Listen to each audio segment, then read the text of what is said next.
There are over 1 million children living with HIV in South Africa. The majority is in KwaZulu-Natal. Healthcare professionals say caring for these children can be daunting and difficult, especially for family members who provide hands-on care daily. Issues of stigmatization and depression also impacts how a child responds to taking their ARVs. One of the beneficiaries of the Caregiver Wellbeing Plus program is Zanele Ndlovu, a transgender woman. She is the legal guardian of her late sister's 2 children, aged 3 and 17. Back then, it was hard for me to raise these children, especially the teenager, because he was starting to be rebellious. But after the program, I managed to sit with him down. When my sister died, she had already disclosed to the 17-year-old.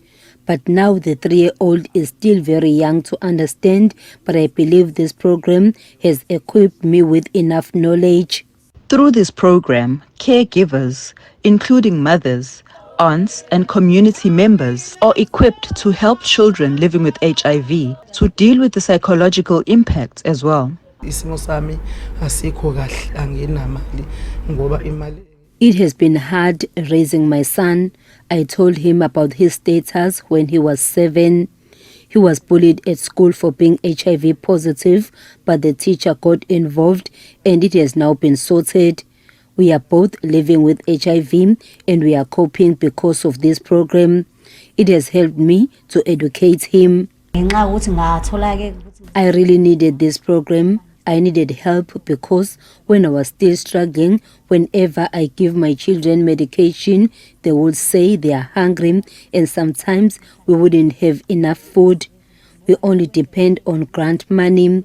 It has been hard for my daughter to accept her HIV status. The South African Medical Research Council is calling for more interventions and government collaborations to expand the program. They just really wanted a safe space where someone could come through and just tell them how best to sort of parent a child who is living with HIV, how best to handle the issues they face around treatment adherence, around stigma, and what practical strategies could they implement to generate more income. And so from that pilot trial that we worked, that was sort of the impetus for this program, which now is testing the cash transfer plus this group-based economic empowerment program. Dr. Govindasamy says based on the success of Phase 1, the next step is to roll out the program in rural areas across the country. I'm Nonhlakani Phumagwaza for SABC News in Durban.